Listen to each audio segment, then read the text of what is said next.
ठाण्यातील hit and run प्रकरणात मनसेने पीडित कुटुंबियांना न्याय मिळवून देण्यासाठी ठाण्यातील नौपाडा पोलीस ठाण्यामध्ये धाव घेतली। यावेळी मनसेचे अविनाश जाधव आणि असंख्य कार्यकर्ते येथे उपस्थित होते। ज्या वेळेला अपघात झाला त्यावेळेस ती गाडी थांबली असती तर तो मुलगा जिवंत असता। तो मुलगा तडफडत पडला होता, त्यामुळे त्याचा मृत्यू झाला। अशा नराधमाला सोडलं गेलं नाही पाहिजे। 36 तास उलटून गेले तरीही अजून कुठलाही शोध लागलेला नाही। गाडी सापडली आहे असं पोलीस सांगत आहेत। पोलीस स्थानकामध्ये अशी कुठलीही गाडी दिसत नाहीये। पोलिसांनी यामध्ये तात्काळ लक्ष द्यायला हवं। या गुन्ह्याला गंभीररित्या पाहायला हवं। त्या आईला न्याय मिळवून द्यायचा असेल तर त्याला पकडायला हवं। ज्यावेळेस अपघात झाला त्यावेळेस त्याने गाडी एका ठिकाणी पार्क केली असता आणि फोन बंद करून गायब झाला आहे। तो क्रिमिनल माइंड असावा अशी माझी धारणा आहे। अशा माणसाला बाहेर ठेवणं हे धोकादायक आहे। त्याला ताबडतोब अरेस्ट करायला हवं अशी मागणी त्यांनी केली आहे। संध्याकाळपर्यंत जर यामध्ये कुठलाही निर्णय झाला नाही तर यामध्ये लोकांची एन्व्हायरमेंट झाली तर पुन्हा कायदा सुव्यवस्थेचा प्रश्न निर्माण होईल अशी भूमिका यावेळी मनसेचे नेते अविनाश जाधव यांनी घेतली आहे।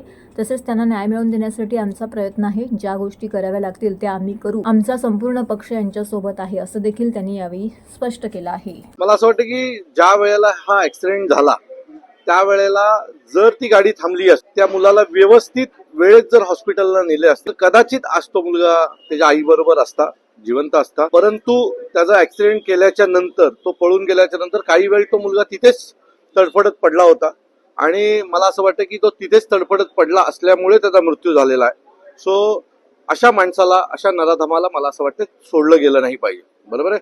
मग 36 तास उलटून गेले, अजूनपर्यंत त्याचा कुठल्याही प्रकारचा शोध लागलेला नाही।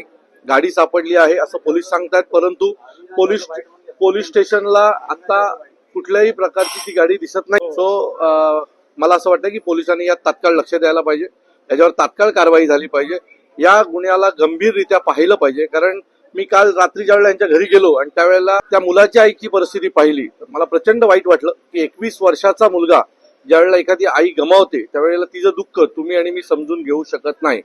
सो जर आता मुलगा तर परत येणार नाही, पण त्या आईला न्याय मिळवून द्यायचा असेल तर त्याला पकडलं पाहिजे आणि त्याच्यावर तात्काळ कारवाई करायला पाहिजे। कारण तो एवढा हुशार आहे की ज्या वेळेला ऍक्सिडेंट केला, जाऊन एका ठिकाणी गाडी पार्क केली, तेव्हापासून तो फोन बंद करून तो गायब झालाय।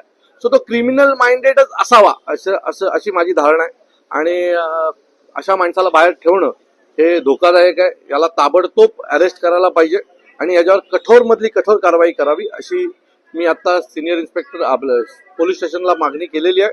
आज संध्याकाळपर्यंत मला असं वाटतं याच्या बाबतीत जर योग्य तो निर्णय आला नाही तर याच्यात लोक इन्व्हॉल्वमेंट होईल। लोकांची इन्व्हॉल्वमेंट जर झाली तर पुन्हा कायदा सुव्यवस्थेचा प्रश्न निर्माण होईल। मी तर सोबत आहोत। आता काय ना, मुलगा तर त्यांचा गेलेला आहे, आता त्यांना न्याय मिळवून देण्यासाठी आमचा प्रयत्न आहे आणि त्यांना न्याय मिळवून देण्यासाठी जे काही गोष्टी कराव्या लागतील त्या आम्ही नक्की करू।